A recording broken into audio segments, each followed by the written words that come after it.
শীতের সকালে খেজুরের রস খাওয়ার জন্য জিহ্বাটা লক লক করে, সাথে খেজুরের গুড়ের পিঠা খাওয়ার জন্য জানটা বের হয়ে যায়। কিন্তু কেমন হয় যদি গ্রামে গিয়ে দাদি নানিদের হেল্প করেন খেজুরের রস জাল দিয়ে গুড় বানানোর জন্য, তখন বোঝা যাবে মজার মজার খাবার যে খায় এর পেছনে কত কষ্ট করতে হয়। আচ্ছা, আপনারা কখনো আমার মতো খেজুরের গোড়ায় দাঁড়িয়ে থেকে খেজুরের রস খেয়েছেন? এক ফোঁটা করে মুখে পড়ে, আহ কি যে স্বাদ লাগে। বাবা, আমি গ্রামের মেয়ে, গ্রামের অনেক কিছুই আমার ভালো লাগবে। মাটির বড় বড় চুলায় খেজুরের রস জাল দিয়ে গুড় বানালাম। চলেন তাহলে, বাড়িতে তো পিঠা বানাতে হবে তাই না? শুধু কি তাই, মেয়ের বাড়িতে বানিয়ে পাঠাতে হবে, জামাইকে আপ্যায়ন করতে হবে, ছেলের বউয়ের জন্য কিংবা মেয়ের জামাইয়ের জন্য অনেক অনেক প্ল্যান থাকে শীতের সময়। সো এই টাটকা গুড়গুলো কই পাবেন সেটা দেখানোর জন্য না আমরা সারা রাত জেগে থেকে এই ভোরবেলা রওনা দিয়েছিলাম রাজশাহী থেকে পুঠিয়ার উদ্দেশ্যে। ভাইরে ভাই, টাকা ইনকাম কি এত সহজ? যদি তাই হতো তাহলে সারাটা রাত কোনো একদিন ঘুমানোর সময় পেতাম। কিন্তু জেগে জেগে কি স্বপ্ন দেখলে স্বপ্ন কখনো পূরণ হয়? আমার নানা দাদুদের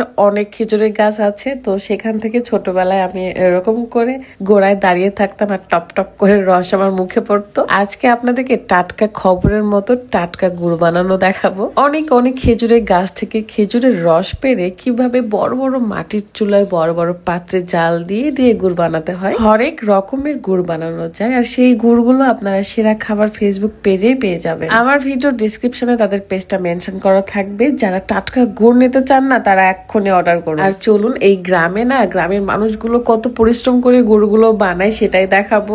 গুড়ের দাম সচরাচর সবসময় বেশি হয়, কিন্তু আপনারা যদি কাছে থেকে দেখেন না যে গুড় কিভাবে বানায়, কত কষ্ট করতে হয় এটার পেছনে। ঘুরে ফিরে লাভ তো করে বাজারের ওই পাইকারি দোকানদার গুলো, আসল মানুষগুলো কিন্তু পারিশ্রমিক পায় না বেশি একটা। যদিও বা তারা যে পারিশ্রমিকটা পায় সেটা পেয়ে তারা ভীষণ খুশি থাকে। তো আমরা প্রত্যন্ত গ্রামে চলে এসেছিলাম এবং এখানে এসেই কিন্তু খেজুরের রস সাথে মুড়ি খেয়েছি। বড় বড় মাটির চুলায় এত বড় বড় পাত্রে সব খেজুরের রসগুলো ছেঁকে ছেঁকে ঢালা হয়, তারপরে অনেকক্ষণ জাল দিতে হয়।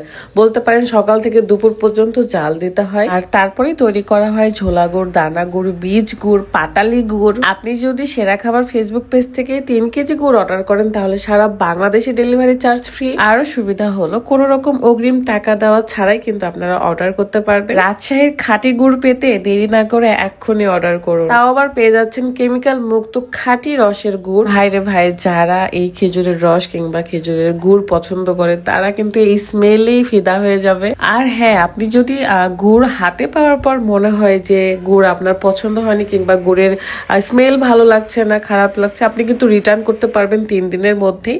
এই সুবিধাটাও কিন্তু রয়েছে। শ্বশুর বাড়িতে পিঠা বানাতে হবে, বাপের বাড়িতে পিঠা বানাতে হবে, সবকিছু ভেবে চিন্তে আমি না ঘুমিয়ে খুব আনন্দের সাথে কিন্তু গুড় নিতে চলে আসছি। সাথে আমার দেখাও হয়ে গেল কিভাবে গুড় বানাতে হয়। তো অনেক কষ্ট। আপনারা গুড়ের দাম দেওয়ার সময় মোটেও কিন্তু পিছপা হবেন না। এই যে সেরা খাবারের ওনার কিন্তু এখানে দাঁড়িয়ে আছে, আমাদের কিন্তু ভীষণ পরিচিত একজন মানুষ। তিনি কিন্তু কয়েকটা গ্রাম মিলে এই খেজুরের গুড়ের বিজনেসটা করেন। গ্রামের মানুষগুলো কিন্তু বেশ সহজ সরল হয়, তারা কিন্তু কেমিক্যাল বলতে অন্তত কিছু বোঝে না, তারা কেমিক্যাল মুক্তই সবকিছু তৈরি করে। তো তাদের পাশে থেকে সাথে থেকে আমার এই গুড় বানানো দেখতে ভীষণই ভালো লাগছিল। আমিও একটু করে হেল্প করছিলাম। সব গ্রাম ঘুরে ঘুরে দেখা তো সম্ভব না, তবে যে গ্রামে এসেছিলাম সেখানকার প্রত্যেকটা বাড়িতেই কিন্তু গুড় বানানো হচ্ছিল এবং আমরা ঘুরে ঘুরে দেখছি কোথায় কি গুড় বানানো হচ্ছে।